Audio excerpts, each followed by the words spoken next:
Today's guest, Julian Junghöfer, we are talking about automatization for agencies. How to build an agency with $1 billion value without any employees. What the actual value is and the actual leverage of automation, and a lot of more case studies and examples. Let's go.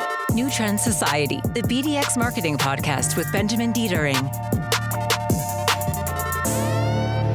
All right, guys, welcome back to another episode of the New Trend Society podcast. Today we're recording in our studio in Leipzig in Germany, and today's guest is Julian Junghöfer. Hey, nice to be here. How are you doing, Julian? I'm fine. Just arrived in Leipzig here in your nice office. Great place to work, I would say. Amazing. I met Julian a couple months ago, actually, in Italy. We were at Lake Garda at one of our mastermind experiences. And I instantly felt, okay, this guy knows his business. He knows his handles. He knows his processes. And so I'm very happy that our ways crossed and we're working together now. Thank you so much. Yeah, it was a nice event in Italy, and actually, I would say life-changing for me. It's amazing. Because we were already focusing on processes, and then together with BDX, we were starting to actually offer it as a service. How was it life-changing for you? I mean, because we were already automating a lot of processes inside our agency, and then after the mastermind experience, we started to actually offer it to other agencies. And the first project was together with BDX. Okay. And now we already have some clients on board, and we are actually fulfilling something that I really like to do. Nice. Yeah. We're going to talk about this a little bit later, but I want to start first again a little bit diving into mastermind experience, as we get the question pretty often, what is mastermind, what is it about? And basically it's 5 days with 10 inspiring entrepreneurs. And can you tell a little bit about your experiences? What happened during these days? What did you like? What was your, I mean, we now know that it was life-changing, but please go a little deeper. Yeah, maybe I saw already a lot of posts on social media about the mastermind experience, and I thought already 4 years ago or 3 years ago, I don't remember when you started, and I was already thinking about, one day I should actually participate. But I didn't feel it was the right moment during the last 3 years, and then in the beginning of last year I was like, maybe that should be the right time now, because we were already thinking about changing our positioning in our agency, and then I thought maybe that's a good place to exchange ideas and also doing networking as well. Nice. And Corte Mazago was probably one of the best spots, right? It was, yeah. Pretty amazing, beautiful. We had a boat trip on the Lake Garda, which was my favorite during those days, and then only 10 people, only 10 participants. So in 4 days, it's crazy how deep you can go into topics with other people and how deep you can get to know people as well.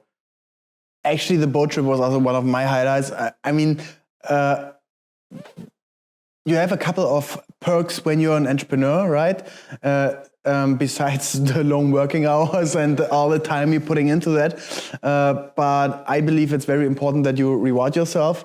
And there's not as many times where you have a nice boat or even a yacht and you can chill on that, on company expenses. But it's also a lot of brainstorming. I mean, on the boat, we were speaking a lot about business topics. So I think I learned more on a boat trip, which was nice, and I think posting on social media, everybody thought it was just fun, but it was actually working as well. Totally. Because at night I felt it was a lot of work. Please take us a little bit on your journey. What was your background before you started Vereda and Agency Flow? We're going to talk about this and all the amazing automatizations a little bit later, but how did you start it out? Yeah, it's like a lot of agency owners. I started when I was 11 years old. So like as a student in school, I started creating websites for local businesses, like the local restaurant, apartments that were rented in our city. It's a touristic city in Germany, Tecklenburg, if someone knows the city. And so I started early, and I got some first money. You worked with a website builder or something like this? Or It like was in the everything very coding? beginning. It was homepage Baukasten. Oh, which nice, is like, homepage-baukasten.de. It's like the really old I used one. it as well. Yeah. And with the free URLs, domain.de.tl, right? Exactly. I had the same. Yeah. And then later on, I mean, I got into WordPress, and then I think I stick to WordPress until today. So that was like the very beginning. But then I finished school. I was doing it. But you started at 11, and how did you get that money back then? You mean like the taxes? Yeah, it was all cash deals back then? Yeah, it was. Okay. Yeah, for sure. It was pretty cheap as well. I didn't know my value. And I was always comparing with the people, like my colleagues from school that were like working in restaurants. Not with 11, but maybe with 16. Yeah. And I was always comparing myself to them. So my hourly rate was pretty much the same than working in a restaurant. But I mean, that's the beginning. Oh, yeah. Yeah. And then, I mean, I created some websites. Then I went into brand building as well and founded another agency together with a friend from South Africa. So we were doing like a couple of years the business together. And then during university, I lived 2 years in Brazil. So that's where I met my wife as well. And that's where I was like on a creative trip to Rio de Janeiro, and where I actually founded Vereda, the idea together with two friends from Münster. What does Vereda mean? Vereda is a path in Portuguese, yeah. Okay. So Nice. it still remembers us of the times in Brazil. What's your perspective on websites in general? I think websites always have been like a CV, like or a personal card, a quick introduction. But I mean, there are a lot of differences. Some have a shop, some just have a blog, some are just like the like the entrance shield of of your company. But throughout the past 15 or 20 years, not that much has changed actually. Yeah, actually it did, because I mean, in the very beginning I was focusing on exactly those websites for local businesses. But then as we grew our agency, it came that we offered websites for industrial companies that have more like a product catalog online and more functions as well. So websites are becoming more complex, and they are somehow used to showcase your products in a good way. So this is some kind of a website to show your products, to show your business, of course. But for me, the website is always the central or the center of your marketing activities. So wherever you market your product, wherever you market your company, you will always link to your website. So that's the center of marketing, and that's why the website is pretty important. Okay, yeah. I am always wondering when we work on new websites that the different tasks are so separated. Let's say there's design and then there's programming or coding, right? And it's always so much secluded. In my mind, there should be everything like homepage Baukasten, like the homepage builder, where you only have what you see is what you get, and drag and drop and all that. It's very easy. But still, in today's world, it's pretty complex. Why do you think is that so? I think it always starts with the strategy. So I think the most important part about a website is the structure of the menu, of the pages you're building, and the copy, so the marketing copy, the text on the website. And that's where everything starts. And I think when you fulfill the website and you have the strategy right, you can do it with Wix.com or whatever, like homepage Baukasten, so a website builder. This also works. And I think for creative agencies, that's something you can do, of course. But if you need a backend, content management system that is more powerful, then you should stick to WordPress or Typo3 or the newer ones that are headless CMS. Is WordPress still state of the art? It is, yeah. There are new versions like Webflow in your systems, but I think WordPress is still the most used CMS out there. And since it also has a lot of API features, you can like import data from other systems. Yeah. And also other editors like Elementor or so, right? Yeah, exactly. So at the end, it's also what you see is what you get. And I think agencies always have their like house system that they like to use. And that's basically the one that you use, yeah. What I'm wondering is, if I would be, I don't know, Google or so, why don't they have their own big system that they push? Because still, if you're using WordPress or Elementor and you have a kind of what you see is what you get editor, there's still some things where you definitely need some CSS coding, or I want that button more up or down or whatever. And it's so tough to change this as an amateur, right? But I think in today's world, as there's so much stuff going on in AI and no code and all that, it should be just easier. But still, if I want to change on our website something, it takes a little bit of time. I think actually Google created some kind of a system before, but I think it didn't work. There is a German company called OnePage that is actually creating a website builder that is super powerful. Nice. Shout out Marcel Knopf, right? Exactly. From This is Marketing. Yeah. And I mean, we tried it out. It works. Works pretty well as well. It looks good. But at the end, the websites we are creating at Vereda are more complex in terms of filtering products, of searching products, and then the back end of OnePage is not sufficient for what we do. Okay, got it. But at the end, like for like a small business and agency, that's super good. It works. It works well. You can create your website in 30 minutes if you want to, maybe a day, and it's ready to go. Okay, nice. I want to talk a little bit about automatization. Yes. How was your journey there? And we're gonna end in a fully automated agency where you don't have to do anything manual. But how was the journey? When we created Vereda in the beginning, I was always tired of doing things twice. Mm-hmm. So that's when I feel you. That's when I first got to know about Zapier, which is a super powerful tool to automate processes. So you can connect tools. For example, you can... It's called Zapier because of the zap, right? Kind of like exactly. Just with a zap and everything's done. Yeah. And it's pretty easy for beginners.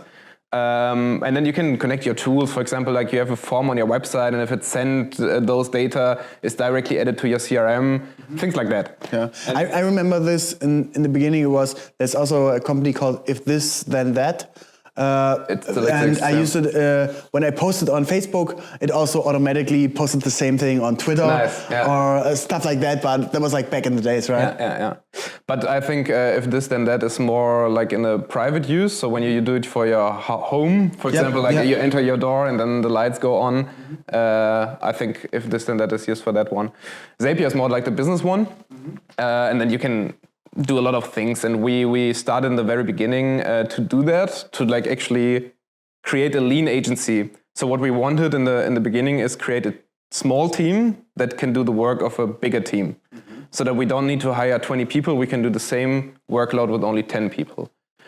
And that's when we started to actually have a productized business, like websites that are productized. And it's a really complex process, as you said. Like you have the design team, you have the programming part, you have the strategy part. So creating a website is actually complex, but we try to implement processes that make it easy and then automate them. Okay. And that was the journey, like working on our own agency and trying to make it lean, trying to make it as automated as possible. We have a lot of agency owners listening here, a lot of people in marketing or so, and basically what everybody says, and what me included, is our product is so individual, we can't standardize it, every client needs a different solution, it's all customized and boutique. Yes. How can we automate this? How do you respond on this? I would always start by like looking at the bigger picture. So what you need in your agency is a good database, a data structure of everything that happens in your agency. And I think the last part you should focus on is the fulfillment, so the creative part. And what we are trying to do is automating all the tasks that are not creative, so that everyone has the space to actually be creative inside the agency. But for starters, these databases are basically a good selection of all the clients with all information you need about the clients. Let's say invoice address, responsible person, contact person, phone number, email address, all that stuff, right? What else are examples for databases? A database for employees. For example, at BDX, we were looking at shirt sizes as well. So whenever you do like a company run or marathon or something like that, you're always collecting data. So like the shirt sizes to produce shirts. This can only be collected once in the very beginning, and then you have them ready to go. This is just a small example. I think that's not relevant, but all the data of your employees, all the data of projects. So for example, in your case, if you are doing a movie or film for a company, you need the address of the place to be to film it. You need some other information. I think it was the dispo sheet that we created. And a lot of other information about the project. You have companies, you have your deals, so all the leads that are not yet clients, but that are still in sales. So you are collecting a lot of information during the process, and it's good to have them centralized in a database. Okay, and where is the leverage actually created in automatization? The leverage is created by having always a good structure, first of all, so that you have more headspace to be creative, so that you do not have to focus on anything else. And also by having this database set up, you can create a lot of automations around it. Okay. So for example, if you have a project with your client, you would just collect all the necessary information in the beginning, and then during the project, it just flows. Everyone knows at all the times what to do. They have the information at hand, and they do not need to ask, for example, you, and you're always annoyed by that. Annoyed by that, yeah, exactly. Okay, but yeah, let's dive deeper into that example. So BDX, we're a creative studio, video production company, doing video and photo content, image films for clients. And there's most of the time always a client. There is a list of deliverables or outcome, like let's say 10 reels, 50 photos, one highlight video, whatever, stuff like that, right? And there are a lot of small tasks that are typically manual. Can you walk us through these manual processes that are like quick fixes? Quick fixes, yeah. I think you should always focus. Or should we start with the big wins? What do you think is better? Yeah, the big wins nowadays, I think, basically in those creative agencies like BDX, I think you weren't doing sales during the last years because it was always coming from the network. But I think due to the economic situation right now, companies are cutting their marketing budgets, which directly affects on agencies, basically creative agencies, mainly. Well, especially if you want to target a new business part, right? So we started new with BDX social media management for companies, and we are not that well known yet for it. Exactly. So we definitely need some leads, right? Yeah, that's what I saw on the market during the last month or years. Creative agencies started to do sales the first time. And then they do it just the creative way. So they just call people they know and try to do something on LinkedIn, but it's not a structured way. And I think that's a quick fix to actually create a sales process and then do automations around it. So for example, at BDX, it was the CRM system that we set up. HubSpot, exactly. And having all the information about the client, like you have a lot of calls, for example. First quick fix would just be recording those calls. And 99% of the people would say it's totally fine to record the call. Then you have a lot of data.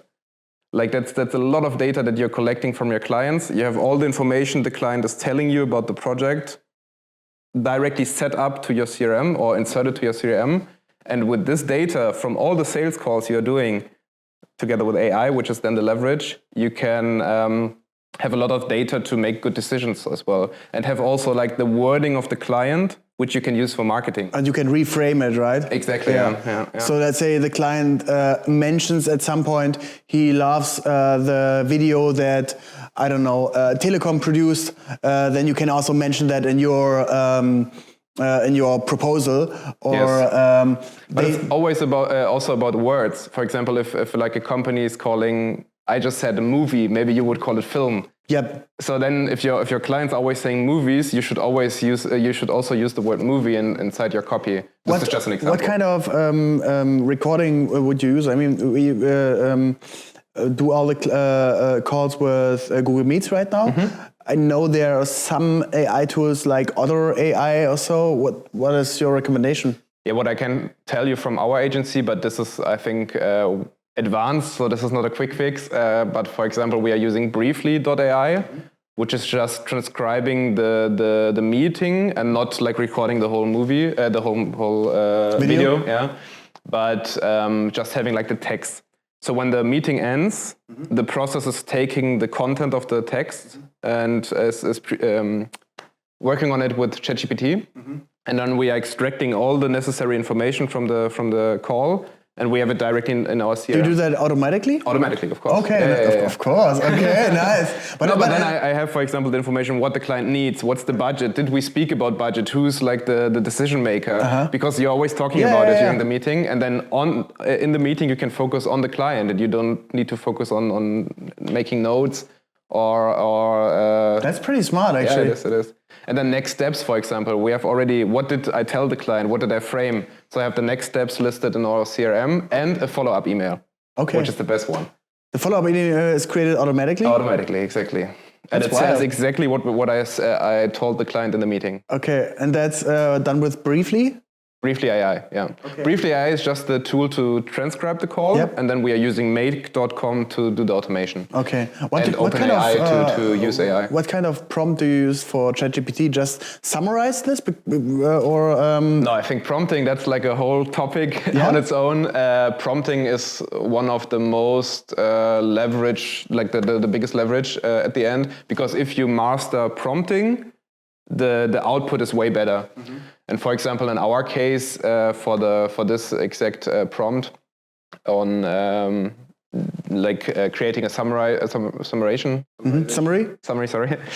about the call, we have like a certain prompt that is exactly defined what the output should look like. Also, the terms and the how many break spaces and stuff like that? Exactly, yeah. Okay. But and what's the email about? Because if not, ChatGPT would only output some kind of email, which doesn't make sense. But an email after the first meeting should always look the same, like nearly the same, the structure at least. And then it's highly individualized by what we talked about in the. That's amazing. But how does that prompt look like? It's hard to say in words, but I would always start by framing what you are doing and personalize ChatGPT. Okay, so you tell ChatGPT, I am a automation agency or automation, or I'm a website agency. We do this and that. This is a client call. I just had a sales call, which normally contains those topics. I am Julian, the client's name is written in the transcription, and then I want you to output all the next steps. I want you to output the need of the client, the budget, the authority, and the time of what we're doing. And you can create a follow-up email, and then I give you an example of the output of the follow-up email. Wow, that's amazing. I want to do this myself right now. It's we can do that, yeah. But that's what I mean. I mean, automation is like a new world that you open. Like you can do so many things on automation. For example, if we finish a website in our project board, for example, Asana, we are not using Asana, but it could be Asana. You're just moving like the project to be completed. And then there's a process going on the client's website, taking screenshots, and it creates a case study on our website by itself. And this is something that took 2 hours before, and it's just like totally automated. And we also did another thing for Mastermind Experience, the individual fact sheet, right? Yes. It's also a really cool case. Can you explain this a little bit?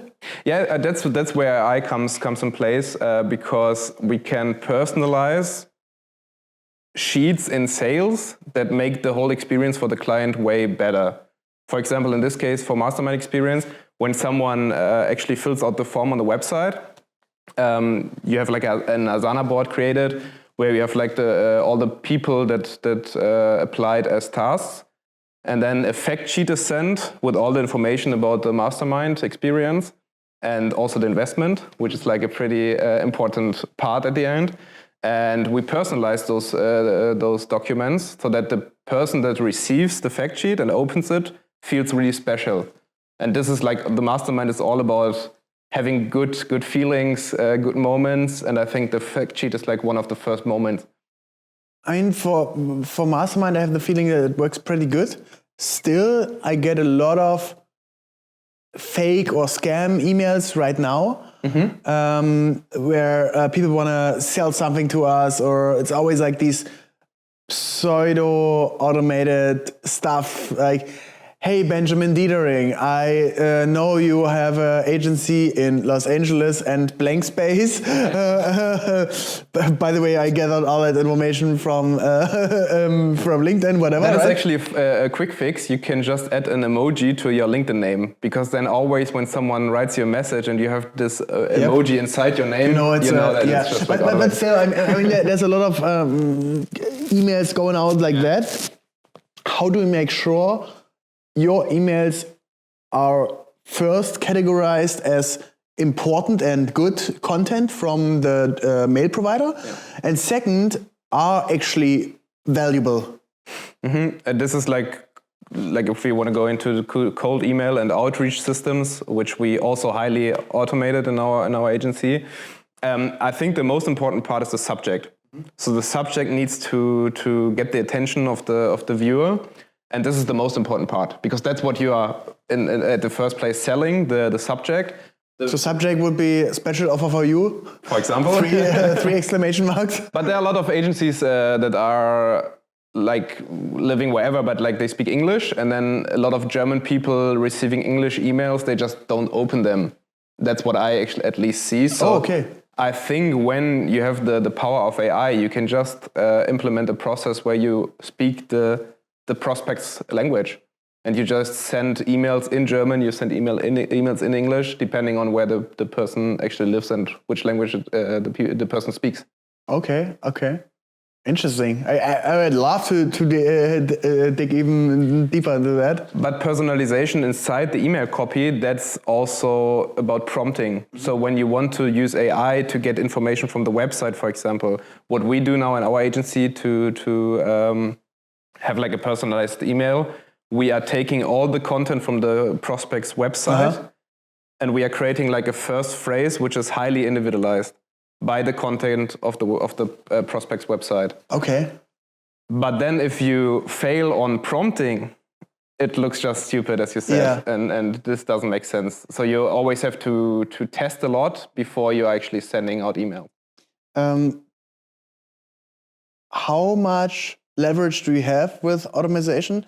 And let's say for an agency like us, what do you think in percentage, what could be the improvement on efficiency?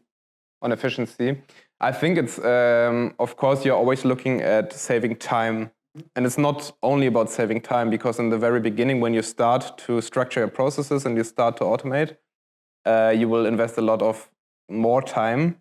Like opportunity costs? Exactly, yeah. Or setup but costs? On the long run, it always saves you a lot of time, because it's not only about saving time for the exact process, it's also about saving time for being structured, more structured, and for having the data in the right places. And making these decisions, right? Exactly. So and what you can then do is you can just replace people as well. And I don't mean that anyone should fire people by automating processes, but they have more time to focus on the right things. In sales, for example, to focus on speaking with the right people.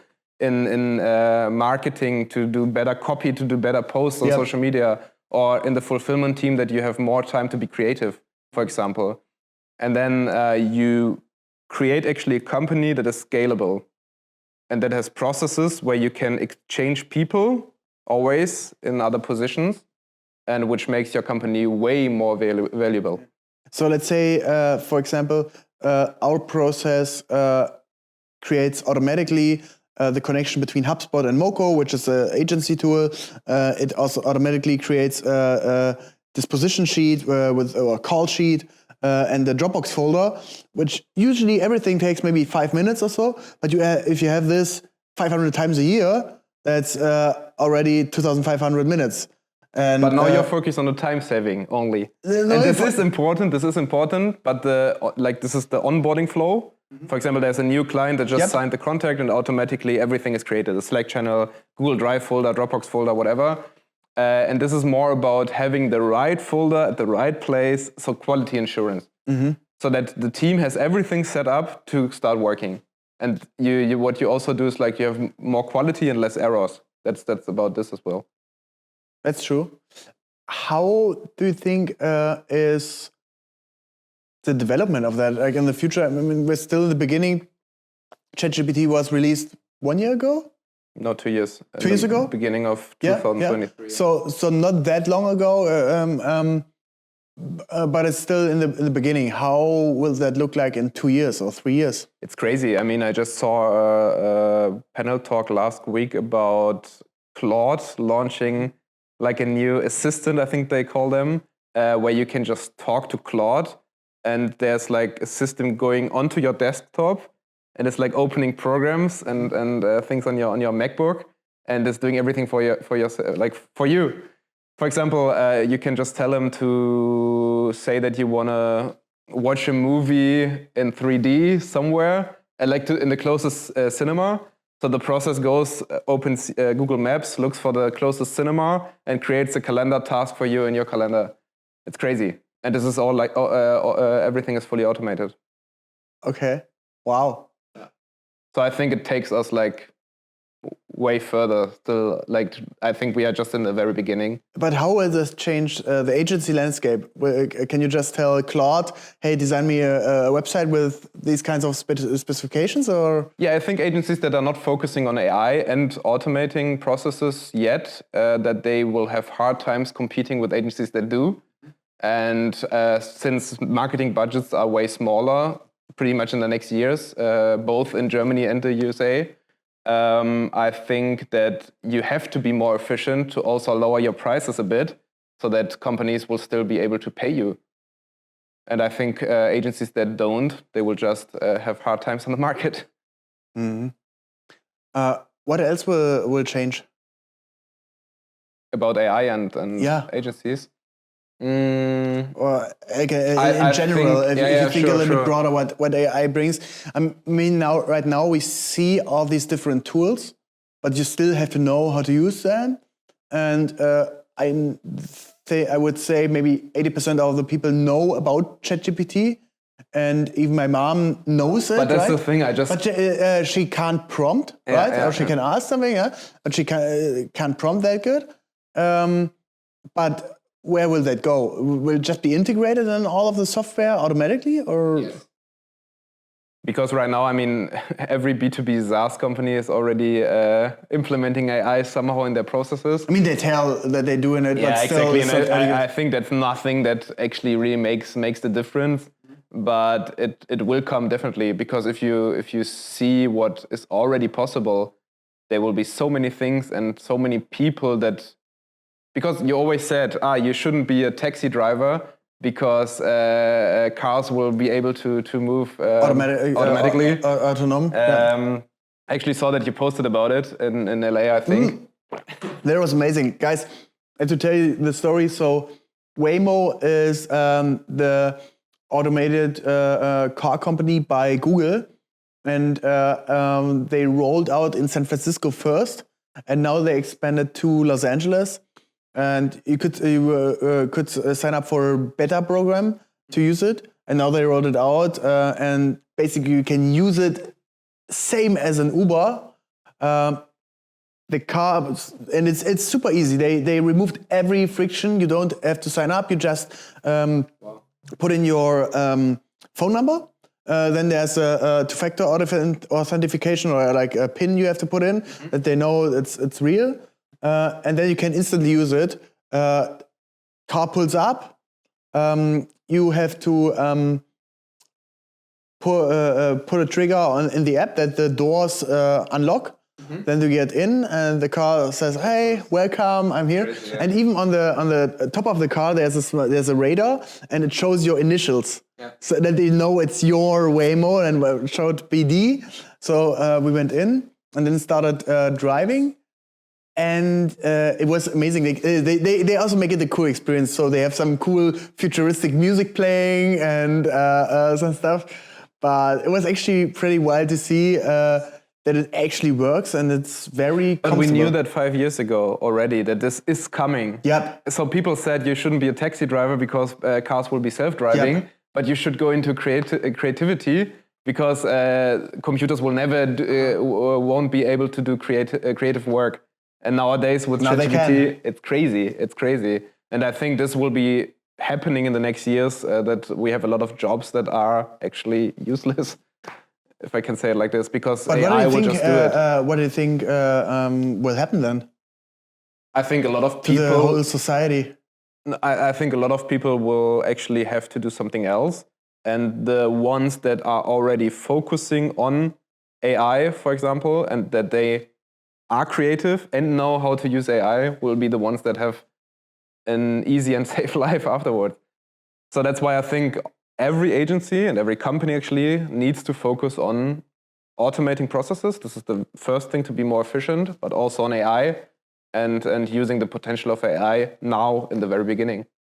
As a creative agency, what do you think is a process or a tool, besides sales processes and organizational structures or so, what is a good way to use AI and ChatGPT in the creative process or like also in fulfillment, right?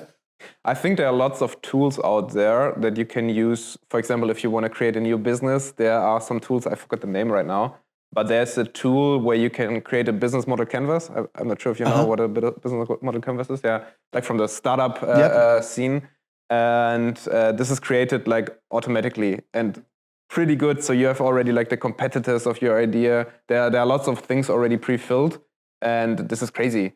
So what I would always look for are tools that are already implementing AI, because ChatGPT is always like a single person using ChatGPT, and the data that you are putting into ChatGPT is not centralized in your agency. Unless you use OpenAI for business, right? You can use OpenAI for business and create own GPTs. Exactly, the GPTs. For example, we are always creating a GPT for a client. So we feed in all information that we are getting from the onboarding process. Like, for example, how they want to talk to people on the website, like gender in German. And so we fill that all in a GPT. And then when we are creating texts, the GPT already has all the information about the client, all the information about us doing the work for the client. So the texts are coming out like way better. So the output is better. And I mean, you can also ask the GPT, hey, if let's say somebody is on vacation and you take over the client, hey, give me an overview of what happened within the last month of the client. And for example, I have all the information in my CRM about the client and what I talked about during the calls. And sometimes I have days where I have like 8 or 10 calls and a lot of information coming in. And then next time I forget about what we actually talked, because I showed our projects to so many clients that I'm not sure what I talked about. And then I can just ask about that client, and it takes the information about from the CRM and just responds what I actually talked about. For example, last time I was in the call and then just asked ChatGPT, did I show the client our case studies? And it said, yes, you showed them. And I was like, okay, shouldn't show them again. Still, I'm wondering, Google also already has, they have their own GPT, yes. Gemini, but I feel it doesn't work that good. Are they still breaking it, or do they don't want to risk their own business model, or is it just? Does it just take a little bit longer? So let's say, for example, in Google Sheets, I tried Google Gemini and I put in, hey, I have all these numbers from our P&L. Please make analysis and create some stuff I can improve. I was like, I'm not able to do that. Like, okay, yeah, why? Yeah. But I think they are improving because as Google Sheets has so broad use cases and you are trying to do something else than someone else, but I mean, the P&L is a pretty legit and pretty basic. True, of course, Same with Google Slides. I would love to have a prompt generator or prompt thing for like Google Slides, Google presentations, where you can put in, hey, I want to have a presentation for TrendCon. Please use the BDX CI. Refer to it in this, that, and that presentation, and put in bullet points of these topics, and just create something cool, kind of, right? When do you think this will work? It's not working yet. No. Okay. Yeah, I understand. Or does this work with Canva or other tools? Yeah, I think it actually does, but since you are not giving too much input, the output is always bad. Okay. So that's why you need to actually prompt it right and have a good input, get like a lot of information about what you want to do and about the client, so that the output is actually good. This works already, like creating presentations, for example, but not in a way that you can actually use them. And I think this will take some months still until this will be happening. But I mean, for OpenAI, they started 2 years ago with ChatGPT 1 at the beginning. I think the first version was ChatGPT 3 that a lot of people used. And this is compared to the ChatGPT 4.0 that is out now, and even the one now with advanced reasoning. If you compare them directly to each other, ChatGPT 3 is totally bad. Yeah. And that's what I mean. I mean, the development is like way faster than it was with everything else. Yeah, and I have to say, I already used a lot of prompts for my presentation for our conference, TrendCon, already. So when it comes to charts, I just tell them, hey, please create a chart of the user growth from YouTube from the years 2000 to 2024. Use this hexadecimal color in it and frame it like this. Yeah. So that was really helpful. Put in the source, and like there's a lot of good. But that's what I mean. This is something that you on your own are doing with ChatGPT or whatever AI system you are using. But this is nothing scalable. And I think AI has the most leverage if you use it inside processes that are automated. And I think that's how I broke it down into AI has the most leverage for agencies to get unstructured data to structured data, which means, for example, as a client, you give feedback to a video that you are producing. And no one likes to actually fill out a form and create a support ticket. And then you have to put in your client number, and then you are going back to Gmail, searching for your client number from the last invoice, for example, putting it in, or calling to Telecom to solve something. It's just not fun, and you don't understand why you have to actually do that. And at the same time, you can ask ChatGPT for everything. So that's what I mean. This is structured data, filling out a form. But what you can do actually is like just sending an email, and AI does the rest. So it takes the email, it gets all the necessary information from the email, brings it to structured data, and your team that is actually fulfilling it or is helping the client by having the support ticket is getting this information in a certain structured way as a support ticket.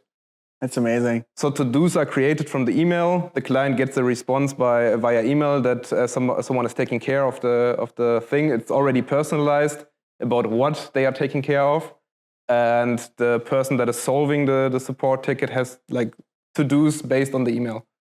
And then all the emails attachments are already uploaded to Google Drive, and then the Google Drive link is linked to the support ticket. And this is something that makes a lot of sense for agencies that have a lot of support tickets. So if you have to give me a number in terms of efficiency or increase of or decrease of costs for an agency, what can you bring? What can you bring on the table? It is possible to cut your costs in half. It is, but only when you also structure your service. For example, if you offer your service in a productized way, it's not possible if you just offer everything within, for example, it's super individualized. It's super individual. You cannot price it right. You cannot hire your margins as well. And as structured it is, as structured the processes are, and you can automate them. But it is possible, and I think that's like something new in the last years and months, that you can create a big agency on your own. If you have the right product, the right service offering, and the right system behind it. Yeah, I read recently that that soon will be the first billionaire that creates an agency or like a company just by himself or herself. And it's nice because, I mean, when I started, I was always dreaming of a big team and having an office with a lot of people walking around. Yeah. Something that I saw here today. I came in, there were some people having lunch, some people working on a video. There was a lot of going on, and it's nice. But at the end, I think it's also, as an agency founder, it's a lot of stress and a lot of chaos coming up, a lot of tasks, and a lot of complexity as well. A lot of responsibility. Responsibility as well, yeah. And I mean, we in Germany, for example, the last years we had always the economy going up. So it was nice times, like since COVID and then inflation and something else and other things, it went a bit down. And I'm not sure if you're feeling it, but I talked to a lot of agencies and they are feeling it. Indeed, so the responsibility is even higher now for a lot of people that you have in your team. And this is something that I experience now that I don't really want. So I like to have a small team, good structures, and do the same amount of money, do the same amount of margins without having a great team, a big team. That's good. Amazing. Julian, thank you so much for all these insights. I really, really enjoyed it. And I could keep talking forever. Yeah. Guys, if you like what Julian does, please check it out. Agency Flow is a part of Vereda. And if you like automatization yourself for your agency, whatever it is, text them on LinkedIn, via email. There's so many ways to contact you, right? Yes. And I love the talk, and maybe we do a part 2 if we automated here everything, and maybe it will be an AI podcast where we're just prompting something. Yeah, that'd be fun. We don't even need to be there. All right, Julian, thank you so much for your time, and talk to you soon. It was nice being here. Thank you so much. Perfect.